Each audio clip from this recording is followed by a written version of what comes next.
বন্ধুরা দেখতে পাচ্ছেন, এখন আমরা এই লেকটা ছেড়ে আমি এখন লাভার দিকে যাব। এনারা কালিম্পং রোড হয়ে যাবে। তো যেখানে আমাকে নামিয়ে দেবে সেখান থেকে অন্য গাড়ি ধরার চেষ্টা করব। আর এই যে দেখতে পাচ্ছেন এখানে যে নালা করে রাখা রয়েছে, এই নালা দিয়ে আর কি বর্ষাকালে হয়তো জল নিচে চলে যায় যা মনে হচ্ছে। আর এখানে দেখতে পাচ্ছেন এখানে রাইস শাক চাষ করেছে।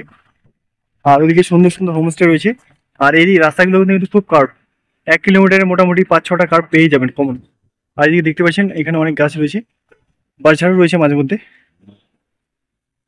আর রাস্তাটা বেশি চড়া না হওয়ার কারণে আর গাড়ি যখন আসছে তখন আর কি দাঁড়িয়ে যেতে হচ্ছে।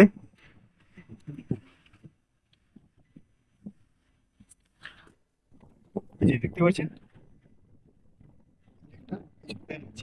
আর ওই যে দূরে দেখতে পাচ্ছেন পাহাড়, এখানে মেঘ লুকোচুরি করছে। এই যে দেখতে পাচ্ছেন দূরে, ক্যামেরা হয়তো ভালোভাবে দেখাচ্ছে না কিন্তু আমি ভালোভাবে দেখতে পাচ্ছি।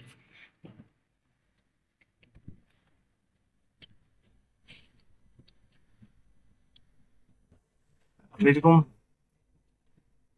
রাস্তা দিয়ে এদিকে উপরে চলে গেছে। আসার সময় আর কি নিচে নেমে আসছিলাম, কিন্তু যাওয়ার সময় এখন উপরে উঠতে হচ্ছে গাড়িতে।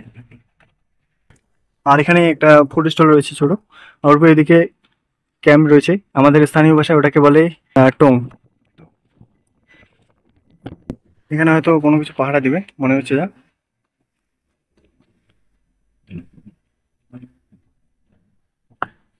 আর এসব খাড়া রাস্তায় ওঠার সময় গাড়ি কিন্তু প্রচুর অয়েল কনজিউম করে।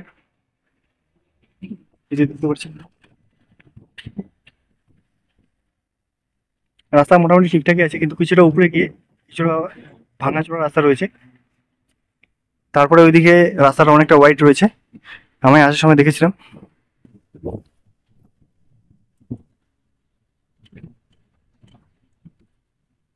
আর বন্ধুরা আমার গাড়ি রয়েছে লাভা থেকে 2টার সময়, 2টা 1:30 এরকম। ওই গাড়িটা সামসি থেকে পেডং অবধি যায়। তো সেদিন যখন পেডং গিয়েছিলাম লাভা থেকে, তখন তো সেই গাড়িওয়ালার নাম্বার নিয়েছিলাম। তো ওনাকে জিজ্ঞাসা করেছিলাম, তো কথা বললাম, উনি বললেন যে 2টার সময় লাভায় পৌঁছবে পেডং থেকে। তারপরে পেডং লাভা থেকে আমি গাড়ি ধরে মালবাজার অবধি যাবো। তারপরে নিউ মাল জংশন থেকে ট্রেন ধরে শিলিগুড়ি ইন্টারসিটি ধরে আমি মাদারিহাট যাবো।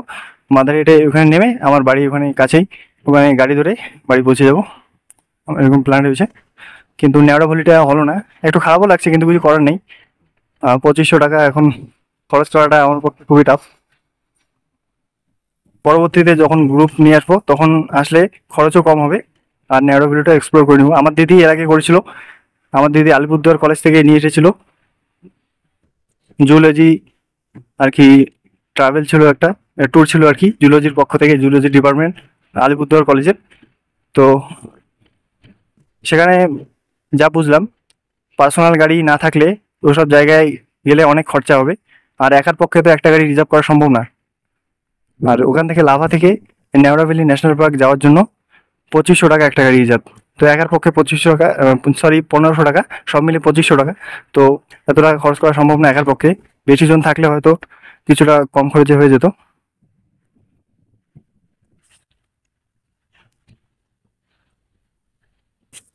এই যে বন্ধুরা দেখতে পাচ্ছেন এখানে একটা লোকাল স্কুল, তখন আসার সময় সেই দাদাটা বলেছিল যে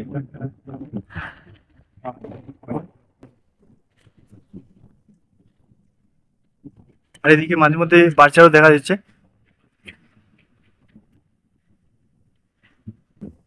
এই রাস্তাটা অনেকটা চিংড়ি ওয়াটারফল থেকে লাভা আসার সময় যে রাস্তাটা এরকম। আর এখানে রসুন চাষ করেছে, তারপরে রাই শাক চাষ করেছে। আর এখানে আসার সময় দাদাটা বলেছিল যে এখানে প্রয়োজনীয় জিনিসের দরকার হয়, মানে যেসব প্রয়োজনীয় জিনিস আনতে হয় তারা আর কি লাভা গিয়ে আনে। এছাড়াও এদিকে ছোটো মোটো হাট রয়েছে। আর লাভায় মঙ্গলবার হাট বসে, ওখানে অনেক ড্রেস পাওয়া যায় চিপ রেটে।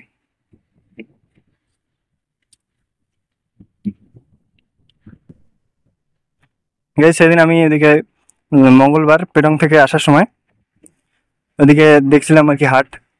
তো আমি জানতাম না যে মঙ্গলবার দিন হাট বসে। তারপরে আমার ফ্রেন্ডটা বললো এখানে মঙ্গলবার হাট বসে প্রতি মঙ্গলবার।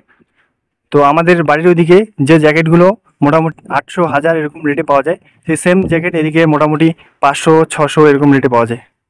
তো বুঝতে পারছেন কত পার্থক্য। এখান থেকে আপনারা চাইলে এইখান থেকে কিনে নিয়ে গিয়ে বাড়ির ওদিকেও বিক্রি করতে পারেন হোলসেল।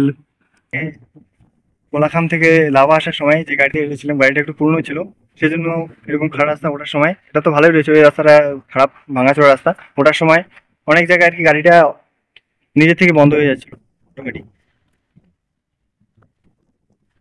তো রাস্তাঘাট ভালো না হলে পাহাড়ি এলাকায় গাড়ি চালাতে অনেক অসুবিধা হয়। এছাড়া যারা যাত্রী থাকে তাদেরও ভয় থাকে যে কখন কি হয়ে যায়।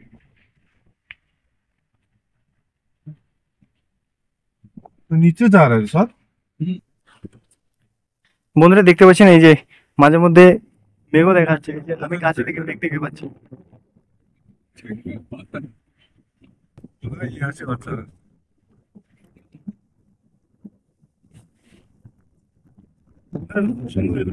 মেঘ, এই যে আমি হাত দিয়ে স্পর্শ করে বুঝতে পারছি অনেকটা ভিজে ভিজে লাগছে। একদম এত কাছে থেকে কিন্তু সবসময় দেখা সম্ভব না। वो का बस पकड़ पाया था तो ঠিক আছে, এতক্ষণ ভালো রাস্তা ছিল, এই যে এখন একটু খারাপ রাস্তা দিয়েছে। এই যে এখানে চা পাতা, চা বাগান, চড়ু, এই যে বার্চার অনেকক্ষণ পরে দেখতে পাচ্ছি। আর আমাদের এলাকায় কিন্তু এই ধরনের এই প্রজাতির বাস জন্মায় না, অন্য প্রজাতির বাস জন্মায়। আর এগুলো এই বাসটা এদিকে হয়তো জন্মায়। এই যে দেখতে পাচ্ছেন এখানে পার্কের রাস্তাটা অনেক সুন্দরভাবে তৈরি করা হয়েছে। লেকটা থেকে যে আঙ্কেলের আমি এসেছি, তো তারা খুবই হাম্বল। অনেকেই আর কি রিজার্ভ গাড়িতে কাউকে অ্যালাউ করে না, কাউকে মানে শেয়ার করে না, কিন্তু আমাকে এরকম এতদূর নিয়ে এলো। আর আমি টাকা দিতে চাইলাম কিন্তু বললো না, না লাগবে না। তো অনেকে বলতে পারেন যে এরকম অচেনা জায়গায় কারোর সাথে আসা উচিত না, কিন্তু আমি বলবো সব মানুষই একই হয় না। পৃথিবীর বুকে ভালো মানুষও রয়েছে, খারাপ মানুষও রয়েছে। যেমন হাতের 5টা আঙুল সমান হয়, তেমনই এরকম মানুষও এরকম। আপনি নতুন নতুন জায়গায় ট্রাভেল করলে অনেক কিছু নতুন নতুন এক্সপিরিয়েন্স করতে পারবেন। বন্ধুরা এই যে আঙ্কেলের গাড়িতে আমি যাচ্ছি এদিকে, আর আঙ্কেল যদি গাড়িটা নিয়ে না পেতাম তাহলে হয়তো আজকে 2টার সময় গাড়িটা পাওয়ার যে সম্ভাবনাটা রয়েছে সেটাও থাকতো না হয়তো। তো খুবই ভালো হলো। বন্ধুরা দেখতে পাচ্ছেন কতটা চওড়া রাস্তাটা, আর এটা বাগনাকোট থেকে লুপ ব্রিজ হয়ে একদম একটা চলে গেছে লোলেগাঁও হয়ে লাভার দিকে, আর একটা চলে গেছে কালিম্পংয়ের দিকে। আর দেখতে পাচ্ছেন অনেক লম্বা লম্বা পাইন গাছ, আর গাড়িটা দুর্দান্ত গতিতে ছুটে চলেছে। বন্ধুরা এই যে দেখতে পাচ্ছেন এখান থেকে 4টা রাস্তা 4 দিকে চলে গেছে, আর এটা চলে গেছে একটা ওদিকে। বন্ধুরা দেখতে পাচ্ছেন কত সুন্দর জায়গাটা, আর দুর্দান্ত গতিতে গাড়ি গন্তব্যের দিকে ছুটে চলেছে। এই রাস্তাটা দেখে মনে হচ্ছে অনেক চওড়া, বলবেন যে রাস্তাটা অনেকটা ওয়াইড রয়েছে, চওড়া রয়েছে, গাড়ি হয়তো খুব পাওয়া যাবে, কিন্তু পুরোটাই উল্টা। রাস্তাটা চওড়া হলেও গাড়ি তেমন একটা চলে না এই রোডে। আবার ওইদিকে রাস্তাটা একটু কম চওড়া রয়েছে কিন্তু প্রচুর গাড়ি চলে। জাস্ট ভিউটা দেখুন, অসম ভিউ। আর বাইকটা কিভাবে এদিকে গেল কার্ভ নিয়ে। বন্ধুরা দেখতে পাচ্ছেন একদম উঁচু থেকে নিচে একদম ছবির মতো সাজানো রয়েছে। আর এখানে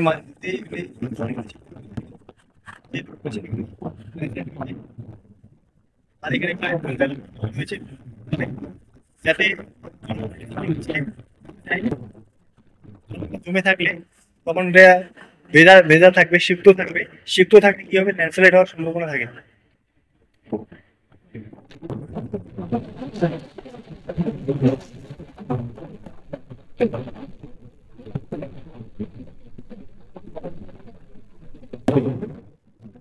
আমি মনে করি জীবনের জিনিস, কারণ ভ্রমণ করলে আপনি বিভিন্ন এলাকার বিভিন্ন মানুষজনের সাথে সেসব এলাকার পরিবেশ, তাদের দৈনন্দিন সব বাধার সম্মুখীন হতে হয় এবং কিভাবে সেসব সমস্যার সমাধান করতে হয় আপনারা শিখে নিতে পারেন। আর সব জায়গায় এক এক জায়গায় পাহাড়ি এলাকায়, সমতল এলাকায় মানুষজনের খাদ্যাভ্যাসও কিছুটা আলাদা হয়ে থাকে। এছাড়া পাহাড়ি এলাকার তাপমাত্রা কম থাকার কারণে সেখানকার লোকেরা বিভিন্ন ধরনের গরম গরম ধরনের খাবার খায়, যেমন মোমো, তারপরে কি বলে ওটাকে, আরও বিভিন্ন ধরনের খাবার রয়েছে, মানে যেগুলো খেলে আর কি শরীর সবসময় হিট থাকে। আর সমতল এলাকায় বিভিন্ন ধরনের অঞ্চল ভেদে খাদ্যাভ্যাস রয়েছে, কেউ রুটি খায়, কেউ ভাত খায়। তো এখানে যা দেখলাম, এখানকার লোক মোমো, চাউমিন এসব আর কি বেশি খায়। বিশেষ করে মোমোটা, আমি মনে করি যে যা দেখেছি এখানকার নেপালি লোকেরা হয়তো প্রধান খাদ্যই মোমো, এরকম যা মনে হচ্ছে। নেপালি লোকেদের প্রধান খাদ্য হয়তো মোমো। আর নেপালিরা কিন্তু অনেক ভালোভাবে মোমো বানাতে পারে।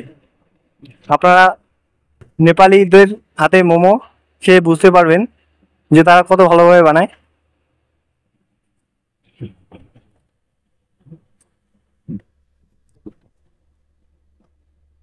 আর মোমো সম্বন্ধে আরেকটা কথা বলি, মোমো হচ্ছে, আমরা মনে করি যে মোমো একটা ইংরেজি শব্দ, কিন্তু মোমো ইংরেজি শব্দ না। মোমোর ইংরেজি হচ্ছে রসমাস, এরকম একটা নাম। এটা হচ্ছে ইংরেজি শব্দ, কিন্তু মোমোটাই বেশি ফেমাস। আর পৃথিবীর সবচেয়ে বেশি মোমো ভক্ষণ করে নেপালের লোকেরা, যেহেতু নেপালের লোকেদের প্রধান খাদ্যই মোমো। এই যে দেখতে পাচ্ছেন পাইন গাছের সারি। আর আমরা যতই এগোচ্ছি আমাদের এলিভেশনটা বাড়তেই আছে। এই যে এখানে পাহাড়টাকে কেটে এখানে এত চওড়া রাস্তা তৈরি করা হয়েছে। আর এদিকে রয়েছে, এদিকে গাছের গুড়ি কিছু পড়ে রয়েছে। আর এখানে সম্ভবত সোলারের পোস্ট, এগুলো সোলার এখনো লাগানো হয়নি। আর এই ল্যান্ডস্লাইড হয়েছে দেখতে পাচ্ছেন।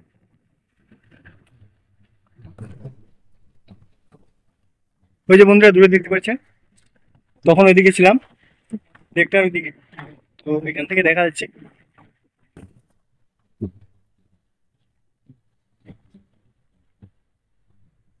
আর এসব যেহেতু অফবিট ডেস্টিনেশন, সেজন্য গাড়ি খুব একটা পাওয়া যায় না। শেয়ারিং গাড়ি রিজার্ভ পাবেন, অথবা পার্সোনাল বাইক থাকলে আরও ভালো।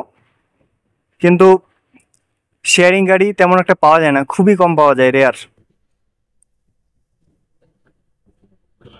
ওই যে দেখতে পাচ্ছেন উপর থেকে পাইপলাইন, জলের পাইপলাইন নিচে নেমে এসেছে।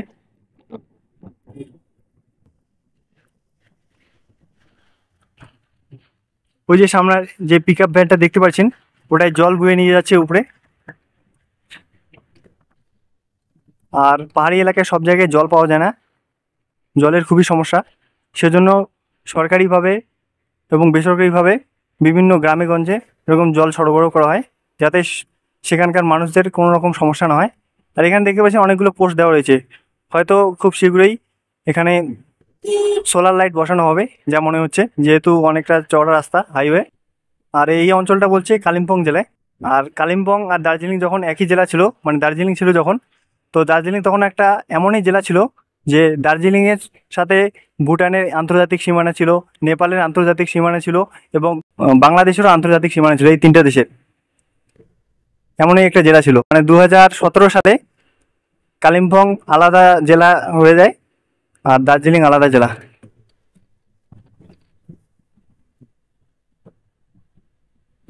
যেমনটা আমাদের আলিপুরদুয়ারে হয়েছিল। আলিপুরদুয়ার জলপাইগুড়ি আগে একই জেলা ছিল, মানে জলপাইগুড়ি ছিল। তারপরে 2014 সালের 26শে জুন প্রশাসনিক সুবিধার জন্য আলিপুরদুয়ার জেলাকে পৃথক করে দেওয়া হয়। এই যে দেখতে পাচ্ছেন পাহাড়টাকে কেটে এভাবে ওয়াল দেওয়া রয়েছে যাতে ল্যান্ডস্লাইড না হয়। কত চ্যালেঞ্জিং রাস্তা তৈরি করা, তবুও করেছে, কারণ রাস্তার খুবই দরকার এইসব এরিয়ায়। রাস্তা ভালো না থাকলে এখানে আর কি পরিবহনে অনেক সমস্যা হবে। আর এইসব এরিয়ায় কিন্তু প্রায় সারা বছরই ট্যুরিস্ট আসে, দার্জিলিংয়ের তুলনায় কিছুটা কম। দার্জিলিংয়ে তো সারা বছরই ভিড় উপচে পড়ে। আমি 2022-এ যখন দার্জিলিংয়ে গিয়েছিলাম, 2022-এর জুন মাসে, তো তখন দেখেছিলাম শিলিগুড়ি থেকে দার্জিলিং যাওয়া অবধি কোনো জায়গায় একটু ফাঁকা নেই, শুধু লাইন লাইন গাড়ি এরকম, মানে প্রচুর। ওগুলো যেহেতু পিক ডেস্টিনেশন, সেজন্য ওসব রাস্তায়, ওসব রোডে খুবই গাড়ি পাওয়া যায়। আর এগুলো যেহেতু অফবিট ডেস্টিনেশন, সেজন্য তেমন একটা গাড়ি পাওয়া যায় না, খুবই কম পাওয়া যায় শেয়ারিং গাড়ি। রিজার্ভ গাড়ি তো পাবেনি। বন্ধুরা দেখতে পাচ্ছেন সামনে কত লম্বা লম্বা পাইন গাছ, আর রাস্তাটা মোটামুটি একটু খারাপ রয়েছে, তবে সামনে ভালো রয়েছে। বন্ধুরা এই যে গাড়িটা দেখতে পাচ্ছেন, সাদা গাড়িটা, আঙ্কেল আর কি আমাকে এখানে পৌঁছে দিলেন। আর এই যে দেখতে পাচ্ছেন এই রাস্তাটা, এটা এদিকে রিসোপের ট্রেকিং রাস্তা, আর এটা এদিকে চলে গেছে কি যেন বলে লেকটার ওইদিকে। আর আমি এখন হেঁটে হেঁটে যাচ্ছি এদিকে। বন্ধুরা হেঁটে হেঁটে এখন লাভার দিকে যাচ্ছি। আর সামনে দেখতে পাচ্ছেন ওই যে টেম্পেলটা রয়েছে, আর দেখি কোনো গাড়ি পাই কি না পাই। লাভা লাভা লাভা, সব গাড়ি আর কি গ্যাস বুকিং রয়েছে। আর কোন দেখি এখন গাড়ি না পেলে হেঁটে যেতে হবে কোনো। বন্ধুরা দেখি কোনো গাড়ি পাই কি না পাই, পেলে তো খুবই ভালো। লাভা লাভা, আর কিছুটা রাস্তা আর কি মোটামুটি 2 কিলোমিটার হেঁটে যেতে হবে যা মনে হচ্ছে। দেখি কি হয়। তখন আর কি এসেছিলাম লাভা থেকে, ওই যে যেখানে আঙ্কেল নামিয়ে দিলেন, লাভা থেকে ওখানে 20 টাকা ভাড়া নিয়েছিল শেয়ারিং গাড়িতে। দেখতে পাচ্ছেন বন্ধুরা, দেখতে পাচ্ছেন রবিবার যখন এসেছিলাম তখন কিন্তু অনেক কুয়াশা ছিল, ভালোভাবে দেখা যাচ্ছিল না। আজকে সানলাইট পাওয়ার কারণে অনেকটা রৌদ্রোজ্জ্বল আবহাওয়া। আর ওই যে সামনে রয়েছে I love Lava, main attraction লাভাতে। আর এখানে রয়েছে পাইন পার্ক, সেদিন ঘুরেছিলাম। এই যে এখানে ফুড স্টলও রয়েছে। আমার গাড়ি 2টোর সময় রয়েছে, সেজন্য আর বেশি লেট করবো না, এখানে রুমে গিয়ে রেডি হয়ে। বন্ধুরা এই যে শর্টকাট রাস্তাটা জানা হয়েছে, এইটা দিয়ে আমি নিচে চলে যাব, তাহলে 2 কিলোমিটার রাস্তা 1/2 কিলোমিটার কভার করতে পারবো। কিন্তু শুধু ট্রেকিং এর জন্য। আর রিক্সও রয়েছে, দেখতে পাচ্ছেন একদম খাড়া রাস্তা, পড়ে গেলে একদম নিচে হাড়গুড় ভেঙে যাবে।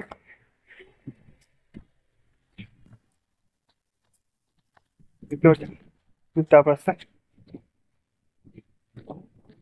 রাস্তাটা একদম সোজা নিচে চলে গেছে। আর উপরে রয়েছে আই লাভ লাভা, যেটা টুরিজম মেন অ্যাট্রাকশন।